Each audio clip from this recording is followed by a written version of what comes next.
How long have you I been here get. for? How long have I lived here? No, because you were Is that what in you said? Florida. You said you were in Florida filming, right?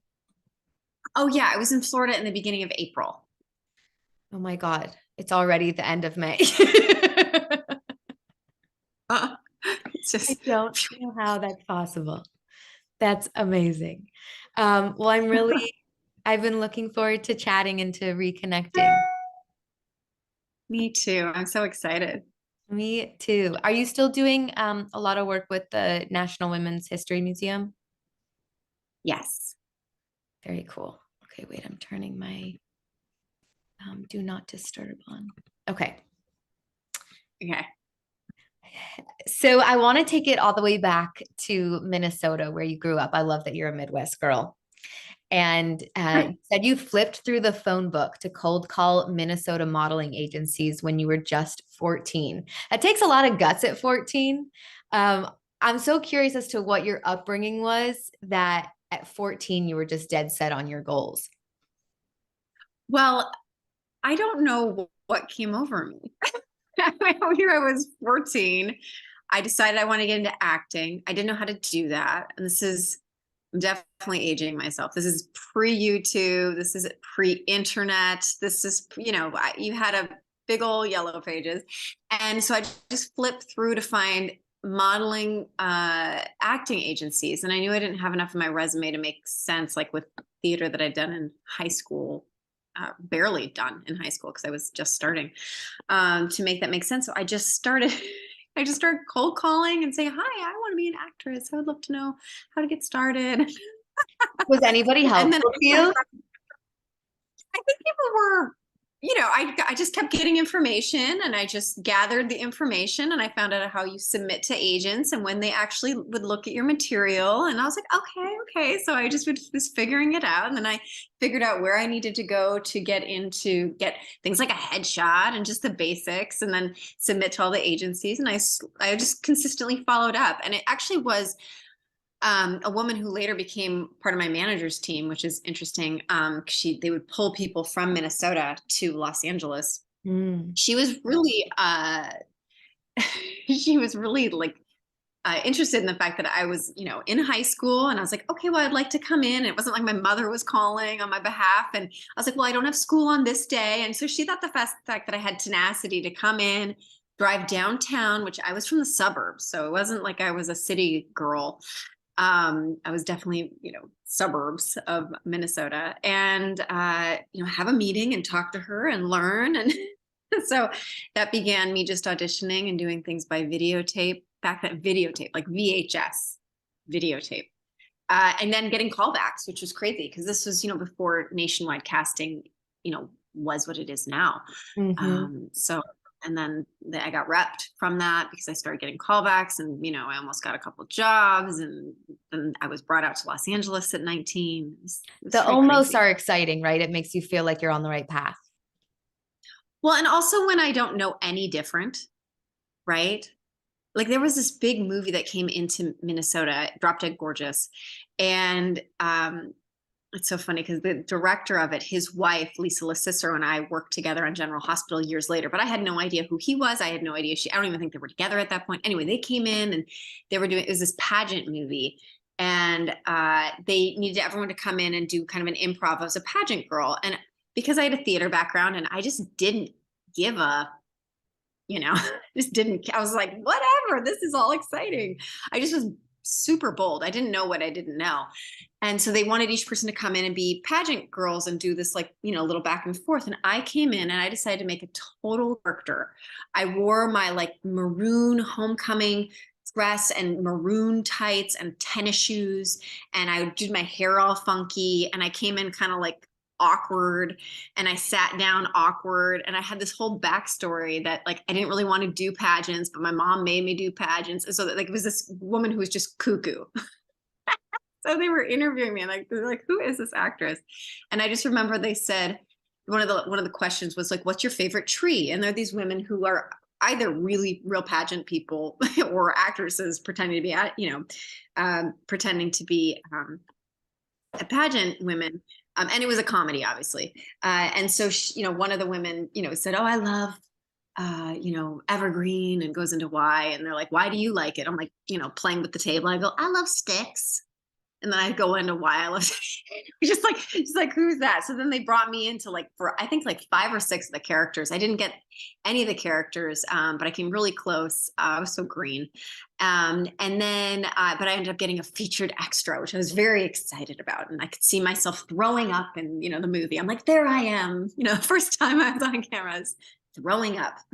Oh my God. In a pageant outfit. I mean, That's not exactly how you imagine it when you think about becoming an actress. No, it's just like so random. Anyway. So I was reading in a Medium article that you felt like becoming or being an overachiever actually played into your success. Yeah. I'm curious what you mean, because I think now in culture we hear conflicting ideas about that, right? Like some of it is valorized, and then now we're hearing hustle culture is not great. We should slow down. How do you think about it now?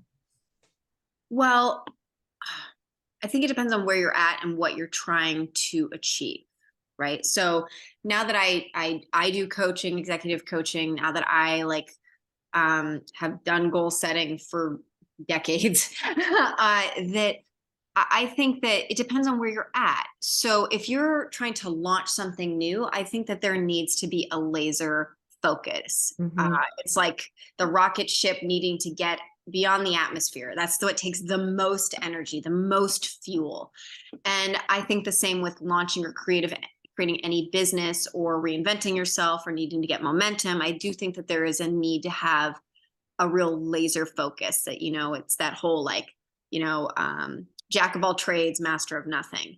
Mm-hmm. And I do think that you can be a jack of a lot of trades and a master of a lot of things, but you sometimes need to become a master at each one individually, and you accumulate being a master or being really good It's at interesting you bring that up, because there's such an emphasis, I think, in the last few years of being multifaceted, right? Yeah. Like everybody's an actor Hybrid.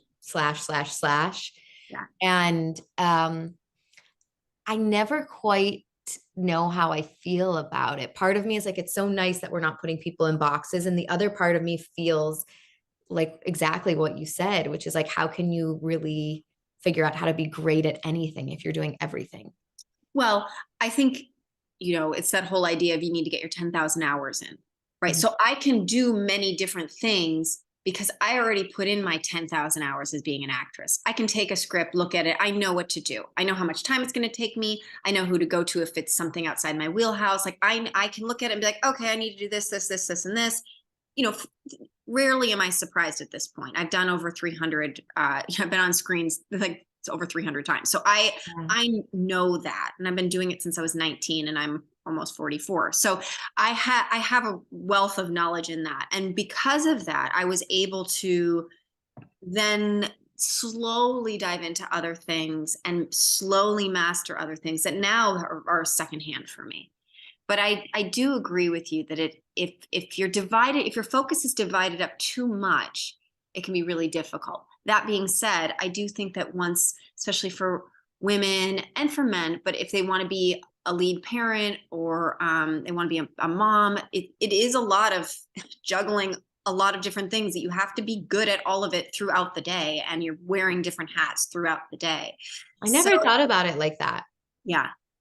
It's not like your kid comes home and then you can finally relax and then there's some lesson you have to teach them about emotional regulation or something, so there's an even greater need to have your focus, to have that energy, that bandwidth, and we can easily feel really depleted toward the end of the day, and that can be the time that we need to be the most on, for those moments where our kids really need us to, not snap at them or not be frustrated.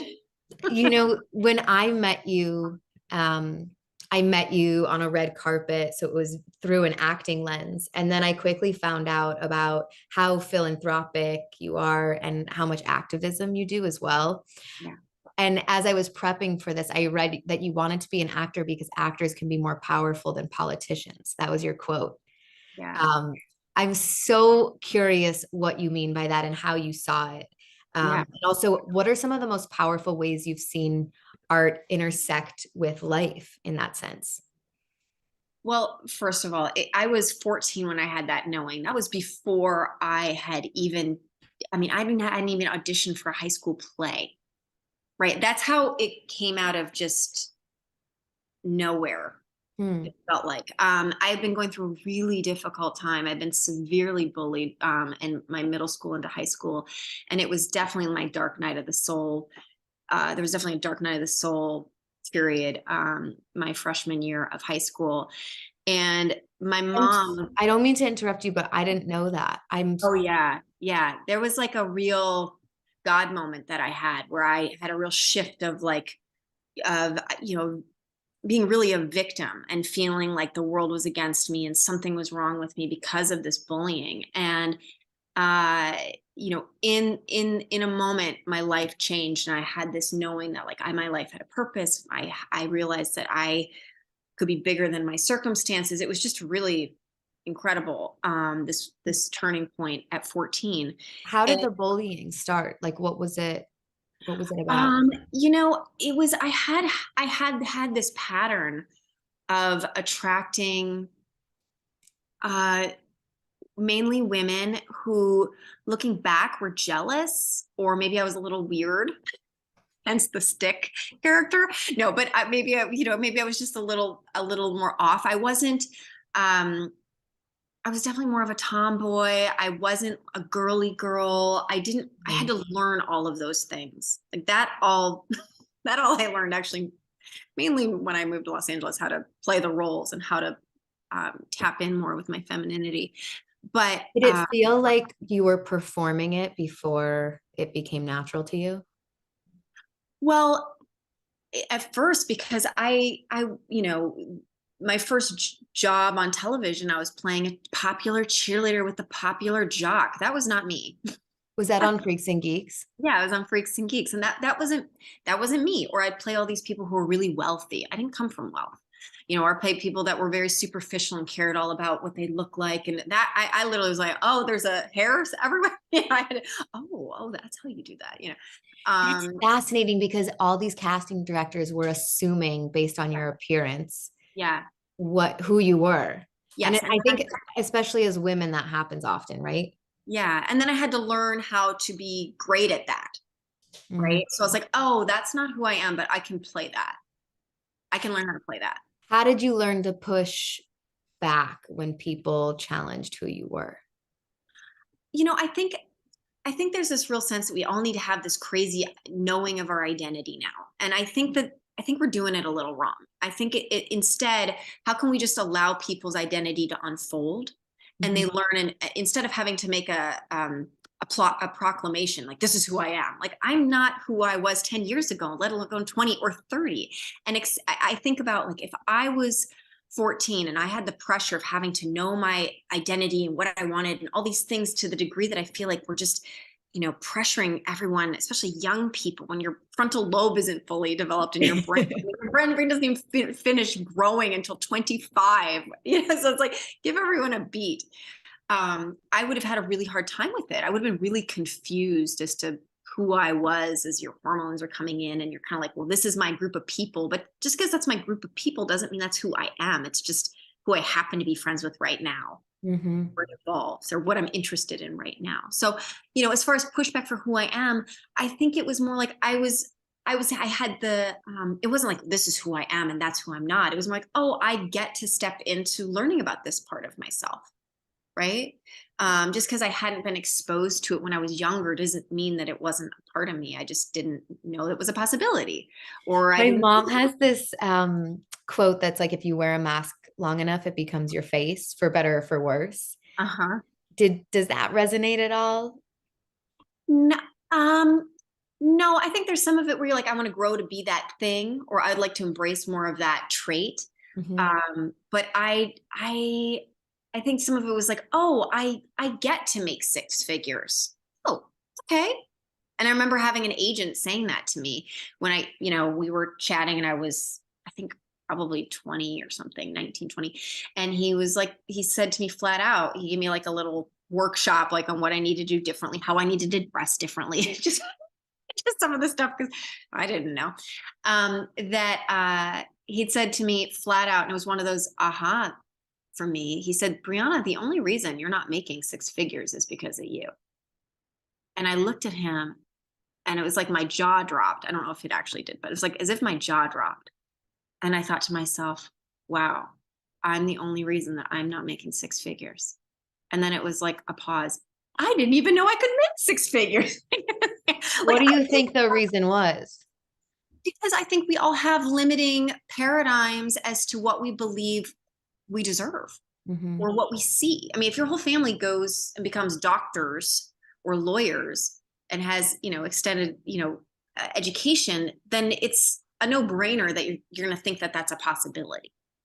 You're like, oh yeah, my uncle, my dad, we all do this thing, right? And then they can help guide you if you have stumbling blocks. And I think the same is true in, on a lesser scale. Like right. I didn't think I could, I didn't even know what my possibilities could look like. It's not like I didn't want to become an actress because I wanted to go be famous and be on the covers of magazines and have everyone know my name. That wasn't what I was going for. And if it had been, I probably would have been a little bit more strategic in doing things that I don't agree with. Like that doesn't align with my values. Right. But I loved to act. I loved the art of, being creative. I loved sharing stories. I loved having stories that could impact people because I had stories that I watched that impacted me and made me think and feel compassion and empathy, or, were a light when it was a dark period of time. And I think that we get to have, we get to access that creativity. And I felt really alive in that. So anyway, to go way back when I was going through that real bullying period, I remember my mom was driving me back from this therapist appointment I had. And I said to her, I how you have these moments that are just like locked into your brain as if it was just a picture was taken, but there's none. Yeah, that was what this was for me. And I said to her, Mom, I want to become an actress.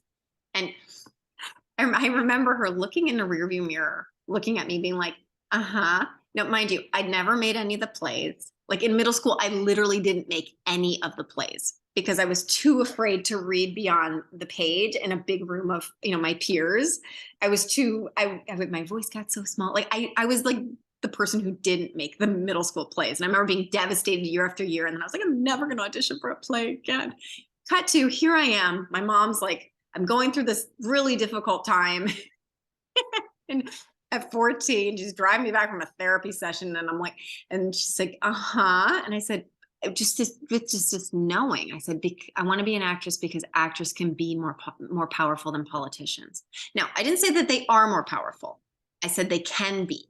Mm-hmm. And I think that when a platform, which is a real honor to be on any sort of platform, when someone is on a platform, they can really create lots of ripples of change, and good and bad, right?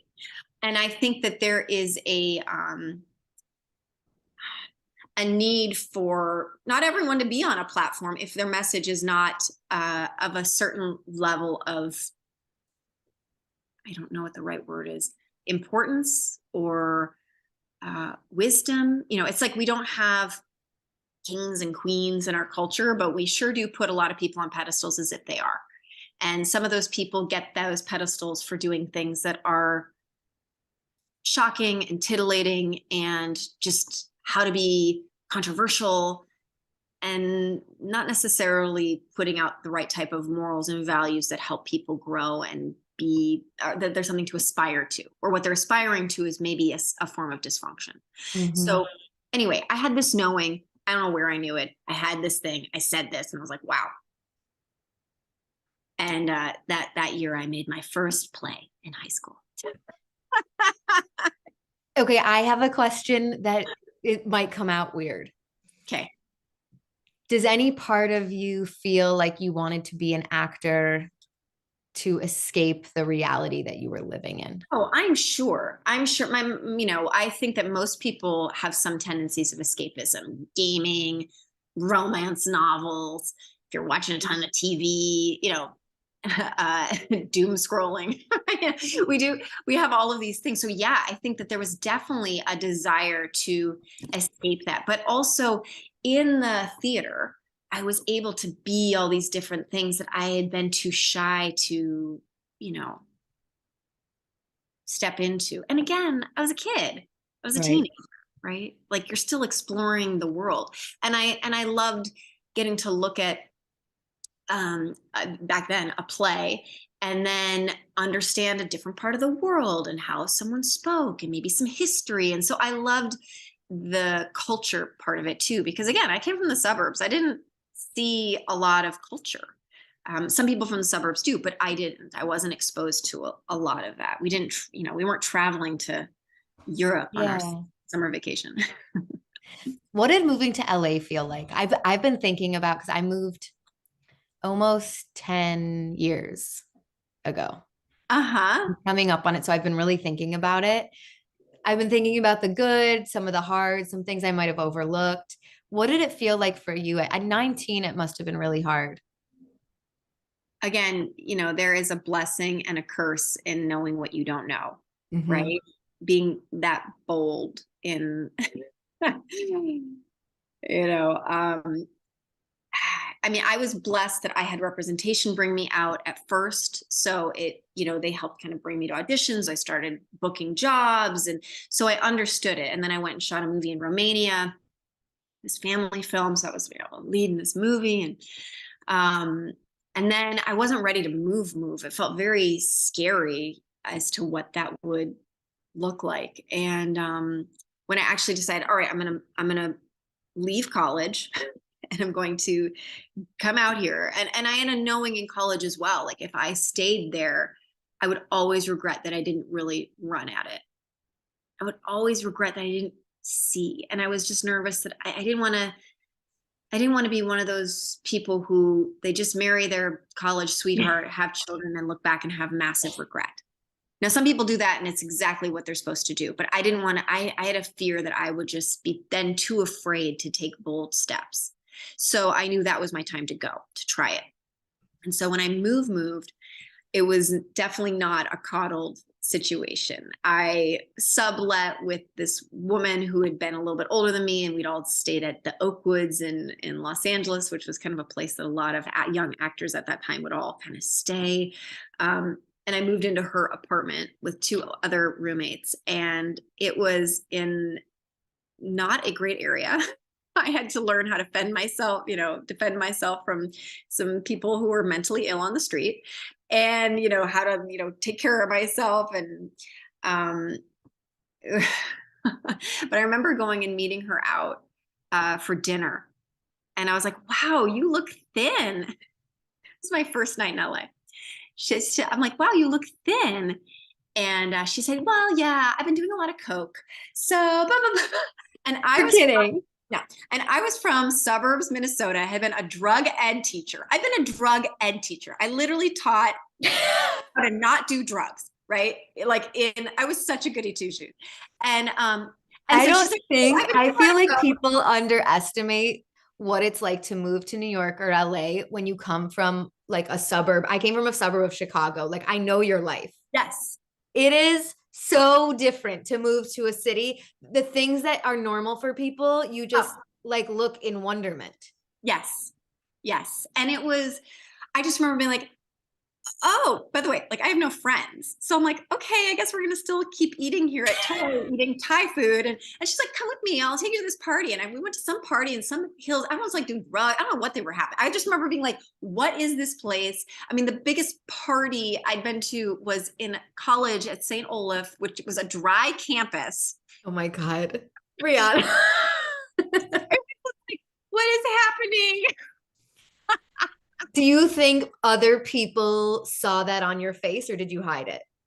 I have no idea. It was such a blur. I mean, I was barely there, and then I was kind of like, get me out of here. This is crazy. But you know, it was also really scary too, because here I was having to find a side gig, and you know, where, you know, you don't know Yeah. where places to live.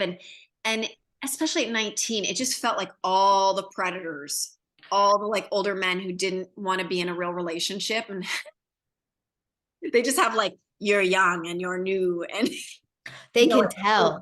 oh, they can tell. They smell you out. They know so quick. And it's the gross ones, right? It's not Oh, the, yes. My mom reminded me of this because I called her the other day and I was like, I'm coming up on 10 years. And she was like, do you remember that you would call me nearly every day in tears because the hairstylist would make a pass at you, this person, and you didn't know how to handle it? Like I wasn't equipped, you Yeah, know? I wasn't either. It's the weirdest experience. I just remember going, my manager had, I'd gotten this like little side gig where I was at a medical conference and I was like at a booth. By the way, I wasn't like dressed skanky or anything. There was nothing showed. I was just like, hey, come to this booth. I don't even remember what it was.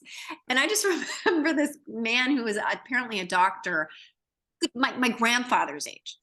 My grandfather. Oh my God. Not even your father, your Yeah, grandfather. not my father's age. I mean, he looked really put together. Like he, but he's just like, would you like to come up to my house in Santa Barbara next weekend? And I'm like, huh?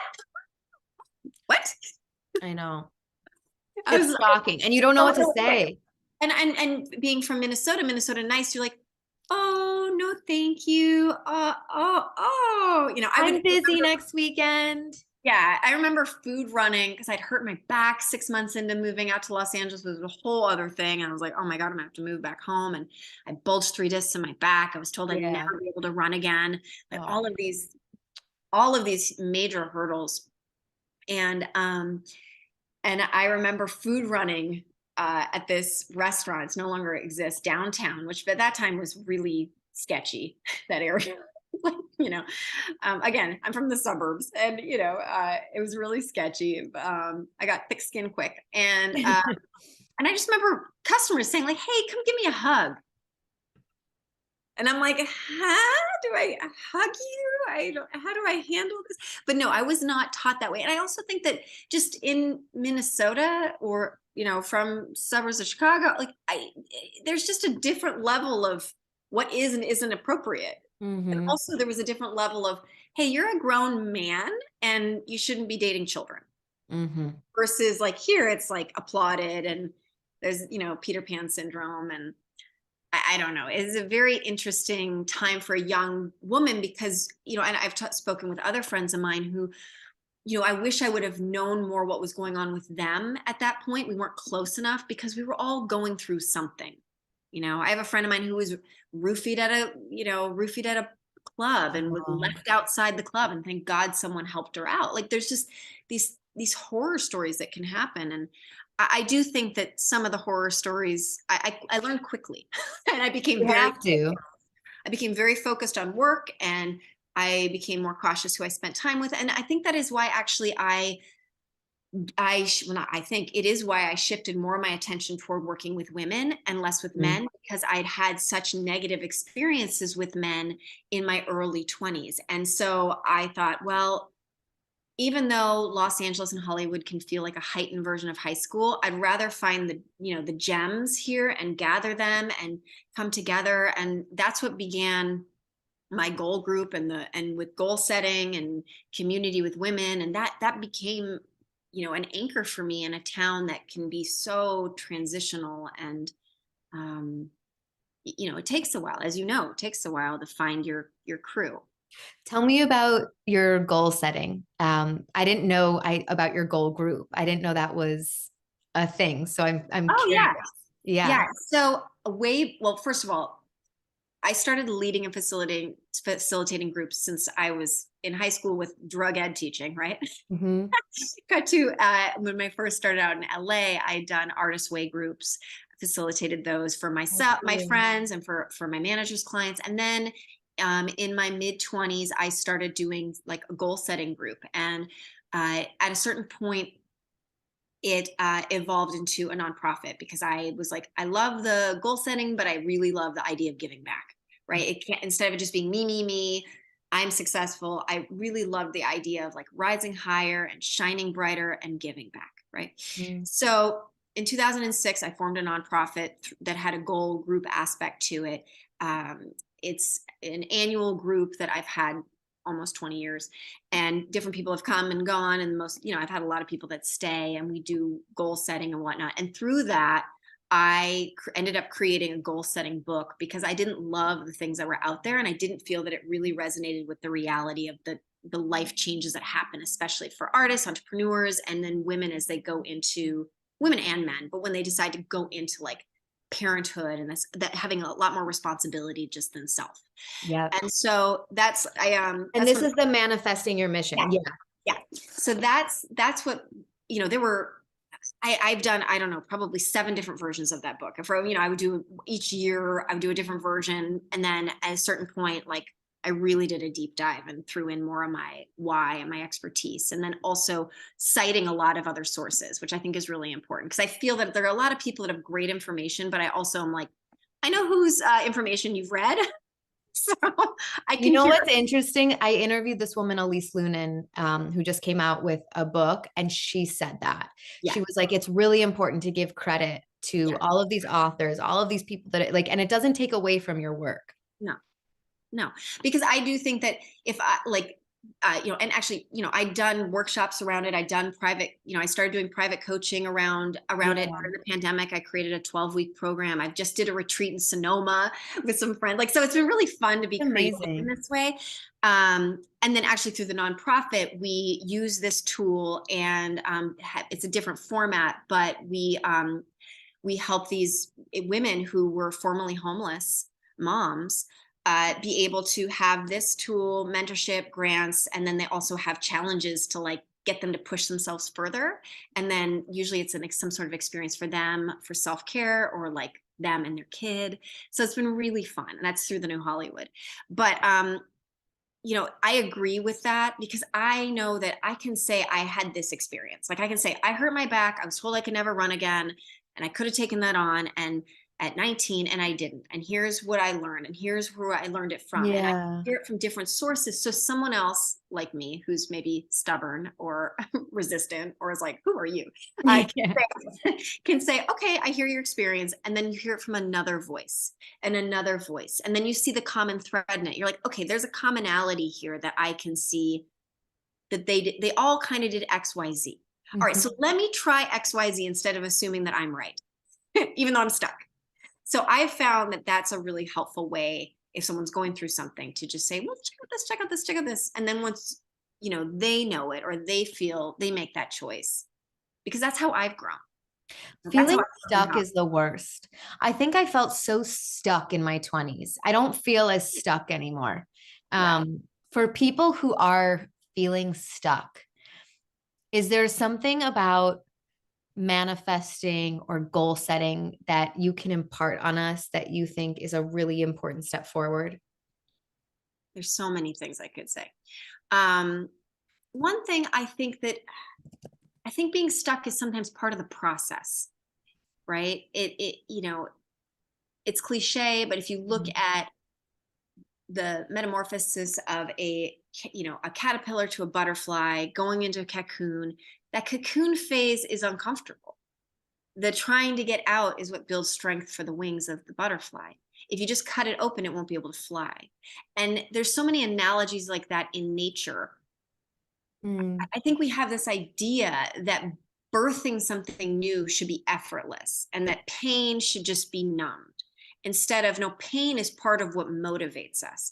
It's that whole saying Michael Beckwith talks about, like, pain pushes until vision pulls, right? So sometimes we have to be in so much pain, be in a terrible relationship, and then finally get out of it to realize, wow, I did not speak up. I did not set boundaries. I actually don't really love myself that much.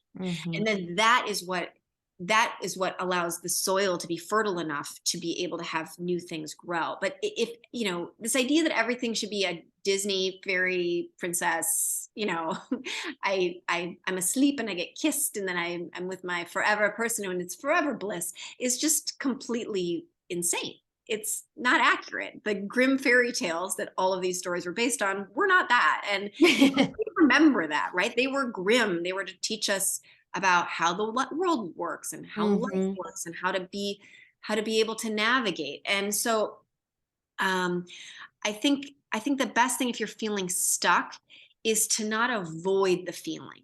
There is a process of grieving what was in order to step into what is meant to be, right? And then being really aware of how you numb to avoid all of that, because that's something that all of us do, and a lot of it's now applauded, and now a lot of it, we're competing with AI, like telling us keep scrolling. If you watch. Wait, when you say it's applauded, what do you mean? Well, like if you're constantly taking selfies of yourself all the time, you'd be like, oh, look at you. You're an influencer or whatever. But that person could be really avoiding something in their life, right? To what degree are we doing the thing, right? Um, Yeah. so, It's really painful when your insides don't match your outsides. I think there's a lot of that online. yeah. And I think that, online in general is just such a heightened highlight reel. Hmm. So as far as to go back to what you're saying about feeling stuck, I think it's important to grieve it, feel your feelings, be aware of your habits as to what you're doing to not feel your feelings, because the only way out is through. And a lot of Yeah. times you don't want to fully go through it. So if you go through it enough, you're going to say, now what do I need to do? Or you Yeah. need to get still enough, or sometimes you need to be on your knees to whatever you believe and be like, show me. And then it's about listening, because one of the things that I put in the guidebook is about how to get more in touch with your tuition, how to get more downloads, how to be more in tune with what life is trying to show you, or what life is trying to show you it is not. That there's a Yeah. woman who's in our new Hollywood accountability program, and she's wanting to go into the military, and there keep being big doors around it. And I had said to her, well, maybe, just maybe, this isn't the right door for you. Wow. Right? Instead of feeling like I need to manifest and manifest and manifest. And I need to manifest what I want. And I just think that there are oftentimes things that we think we want that we look back in retrospect and we're saying, whoa, thank you, God. Thank God that didn't happen. Okay, so question about that, because you are such a tenacious person. Um, what's the line for you in terms of like when to be knocking down these doors and when it's a sign? I am really good at listening. Right. So it's a And gut instinct. I just, I'm very intuitive and I'm very empathic. So that helps. And that took a while to cultivate and be open to. But I will push things to a certain degree. And I have held on to things that were basically dying and be like, yes, this is going to work. And Mhm. then been devastated when it didn't. But I know now not to hold on so tight. And I also get signs that something's not working, and to pay attention to that more instead of trying to will it, right? There's Yeah. certain things like, yeah, you're going to have to go through hardship, or yeah, that's going to be a struggle, or yeah, that's part of the process. And then there's another thing like, this isn't for you. Shift, look at it differently, right? And I think we have this idea, or I have, like, well, I'm right about this thing. I remember when I was going to go I decided to take a job on General Hospital. I was offered a role on it. And I had done, a bunch of TV and some film and things like that. And I'd had Yeah. this idea that it was like maybe a step backwards where it wasn't. Mhm. Right. So I had to I kind of had to check myself and then be open to this door and then not sabotage it. Right. Because Yeah. a lot of times we can sabotage these opportunities because of how we're choosing to not to see it properly. And I just decided to be open, and it was one of the best experiences that I had, and it was actually the thing that launched me to get the next big thing. So Mhm. sometimes we think we need to keep going forward to achieve what we want, when often sometimes there's a sidestep or a cha-cha that is then put in alignment with what we need. And so I'm a big believer in two. It's like there's our plan, and then there's life's plan, or Mm. God's plan, whatever it is that you believe. And in that Venn diagram, in the circle where the circles intertwine and you see, it's like play in that area, Yeah. You know, right? So if you're stuck, it's you like you got to get still. you've My said guidebook some helps. you said some wait, what was that? I said my guidebook helps too, because it just helps you like get real And it, and I see. mean, I'm obsessed with questions. It asks questions and prompts you to Yeah, to be still and ask those questions. yeah. You It's all said, about, sorry, go ahead. no, you go ahead, go ahead. We'll edit it so we're not falling all over each other. So you said in the entertainment industry, you can do A and skip B, and then suddenly you're at C, and it's not a linear career like other industries. I really resonated with that because I never quite know how to tell, like what to tell people if they ask for advice. There's no one way to do it. I don't feel like I'm there yet. So I don't know if I have the answers. I'm curious how you feel about the curvatures in your life? Has there been a blessing from it and maybe a hardship from it? Well, I think for anyone who takes a path, a creative path, an entrepreneur's path, there's just going to be inevitable highs and lows versus if you have a job that's more straightforward and you know what it is and you're there for a decade or two. It feels very rare nowadays, even in a more Prob- straightforward job. yeah, yeah. And I think it's about how do we reframe the hardship? How do we learn from it? How do we just suck the marrow of what was good so that we can continue to up level? Yeah. And that is an art, right? That is a practice. Um, because when we're putting ourselves out there, like as acting and putting myself out there, creating new projects or producing a project and putting myself out there, there's going to inevitably, you're working with people. So you're dealing with all the different things of the human condition and people's stuff.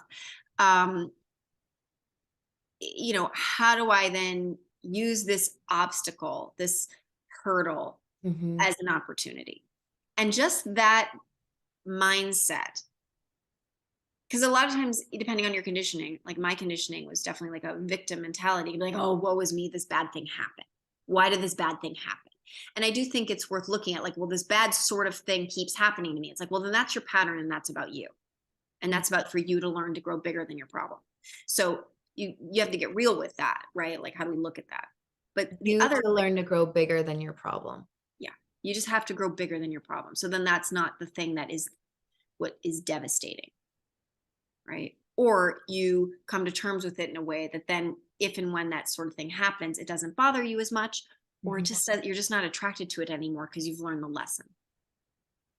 Were you ever attracted to the wrong types of guys in LA? Because I let me preface this question. Mhm.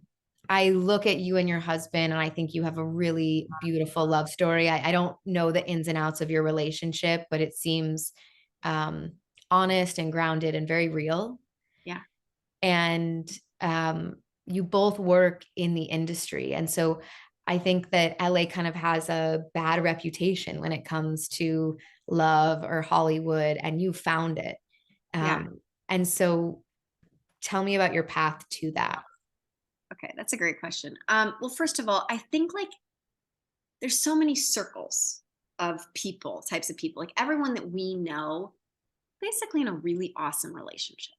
Now, that doesn't mean that they don't have hardship and they're not going through personal issues or professional issues.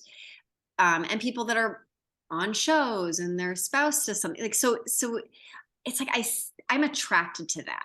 But when I was younger, um, dealing with the just all that was out there, and I think that there was a thing that my friend's mom, who's a therapist, said to me. She said, "You and your friend," she's like, "men pick you. You don't pick them." And I never heard of that before, and I never thought of it before. And I think having a little more discernment in who you choose to date, my another girlfriend of mine, she said that her godmother said, you can't choose who you fall in love with, but you can choose who you go out with. Yeah. So I think that there is something to that, like understanding someone's character. Um and I think a lot of the things that we are kind of brainwashed in the media to care about as far as relationship is just wildly inaccurate and should just be viewed as entertainment purposes only, not as something that should be a lesson for us to try and reflect in our lives. Yeah. It doesn't matter if you love the same rock band. It doesn't. What really matters in partnership, I have found, is you're running a business together. And then if you throw a kid in there, you're running a business plus you're helping raise a little human's values. So if your values are not on the same page, don't go out. If you don't respect that person, don't go out. You That's know, really interesting because I think you get a lot of advice from people that say, like, just experience, go on the date, try anything. And I think you're onto something because it's very easy to fall in love with the wrong person. I think it's very easy in a TikTok world, in a swipe world, to just be like, "Ooh, I love his muscles." It's like, great, but do you have anything in common? Do you have Mhm. any of the same values? And so I'm not saying disregard looks at all, but if you read any of like Alison Armstrong's materials, which are amazing on gender dynamics, it's less about aesthetic and more about like, what does your soul want? Because that part, yes, you of course need to be attracted to the person, but Mhm. to what degree? Because do you have the same sort of, business savvy? Are you going to be able to weather the storms? Especially look at COVID, right? Like if you had one person who was just spending, spending, spending, the other person was saving, saving, saving, like that butted up. If you don't have the same sort of health goals, you're going to really have a problem when one of you might be getting sick from cancer and the other one's, running marathons, and especially if it was preventative. So these are things that we get to like look at lifestyle wise. Now, I'm not saying don't be open, because it's almost like I'm saying two things, because I'm saying be picky in paying attention, but I'm also not saying don't shut down doors based on thinking what you need, because if you knew what you needed, you'd be with that person already. Right. So I remember having this, I'd gone through a slew of different relationships and uh, really long-term monogamous relationships, but a lot of them I had the upper hand. And I think I did that in order to be safe. And I Mhm. wanted to focus on my career. And I didn't want to feel like I needed to go get married and have children in 2 seconds. Right. So I was like not ready for that. So I wasn't seeking out people that were ready for that. I'm able to look at it now in retrospect. And I was auditioning all the time. I was working all the time as an actress. I was doing a bunch of Right. different things. So I didn't really have a lot of time for a relationship. When I hit my early 30s and I was like, I want a family, which kind of hit me like, whoa, Mhm. like, whoa, that's what I want. Oh, wow, that's what I want. Okay, that ticking clock is a real thing. Um, I decided to date way more consciously. Mm. And I think, there's this great TED talk um, called Why 30 is Not the New 20. And if you haven't seen it, watch it. Anyone in your 20s, watch it. Anyone in your early 30s, watch it. Because there is this kind of myth that like your 20s don't really count, just go explore. And it's like, that's actually the prime time to really pick a lane and excel. And in your 30s, especially for a woman, if you want to have a family, it's a really difficult time to be like, I'm trying to get my career to the next level and I want to have a family and I need to find somebody. It gets very scary. And I've seen a lot of friends really struggle in their 30s, if a relationship doesn't work out and they really want to have kids and suddenly their 30s are gone. Yeah. I think it's really important who you date, because those battle scars in our 20s, and again, I'm speaking more to the people like in LA. If I went back home to Minnesota, if you're 27 and not married and they're like, I'm an old maid. It's different. It's Yeah. so different. But in LA, I really do think there's only so much battle scars and wounds and heartbreak one can take before their just heart closes. Mm. And there takes so much work and so much working through your trauma Yeah. to be able to be ready to be in a real relationship.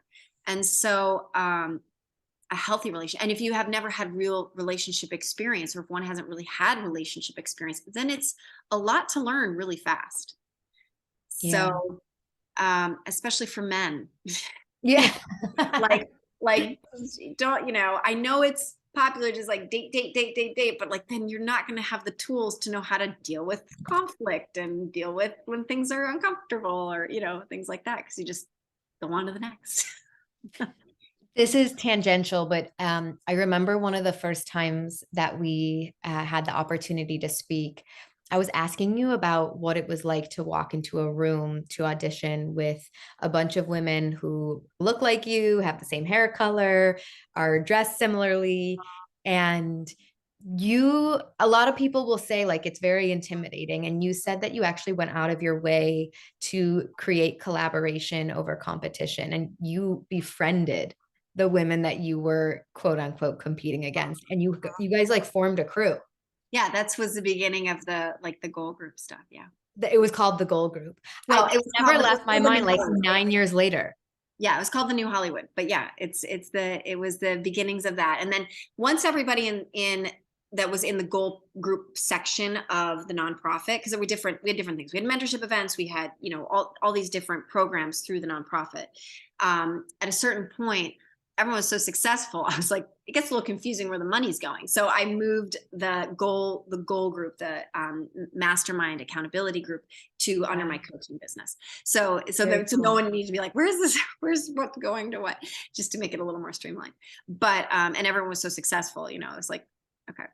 But yeah, I would find like-minded people that I thought were just awesome. And I feel like I needed to be so laser focused to get work that I wasn't really paying attention to everybody else. Like, I wasn't looking to see who got that job that I didn't get. I was like, it wasn't meant to be mine. I got to go on to the next. On to the next job. Yeah. On to the next. How do I become better? How do I become better? I was competing more with me than I was with this idea of like, I needed to beat out her.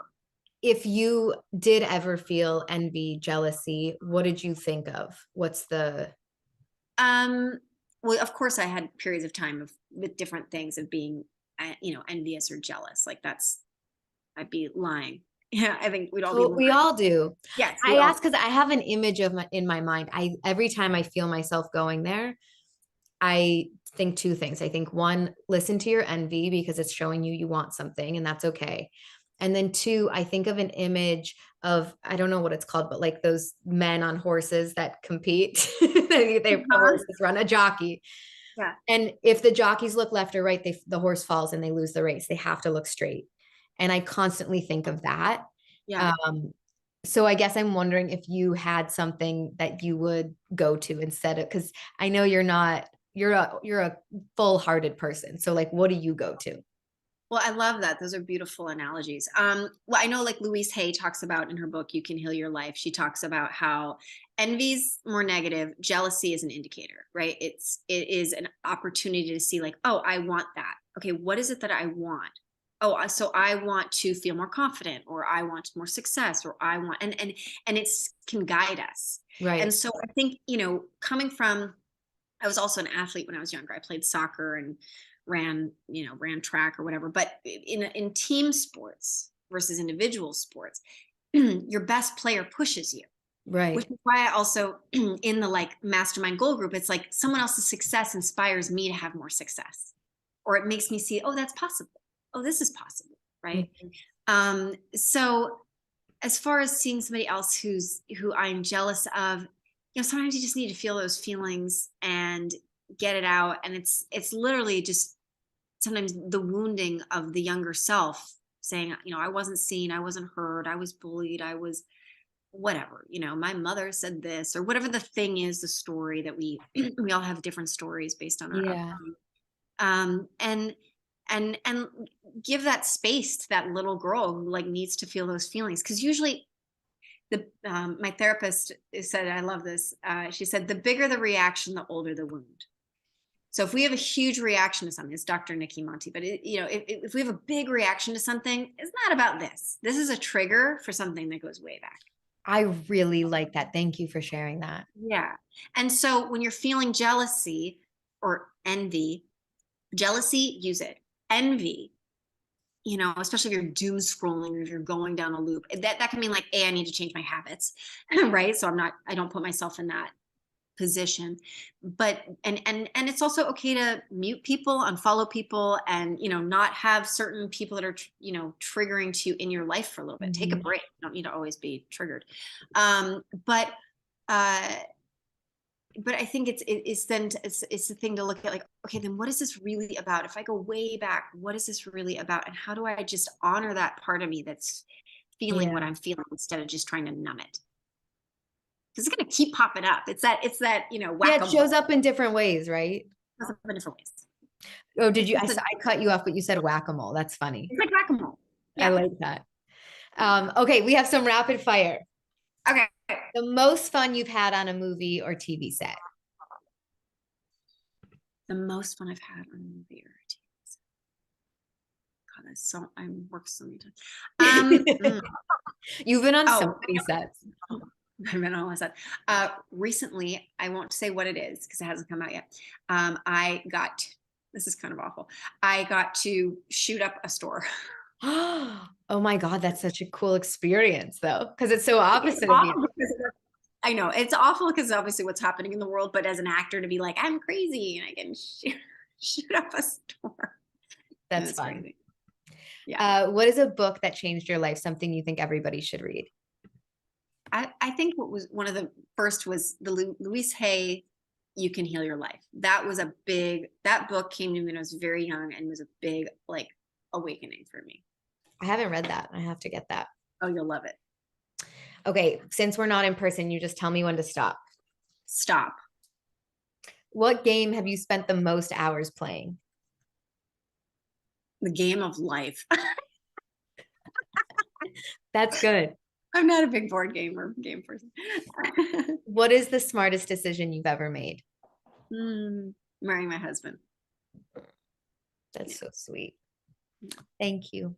Thank you so much. That was so awesome.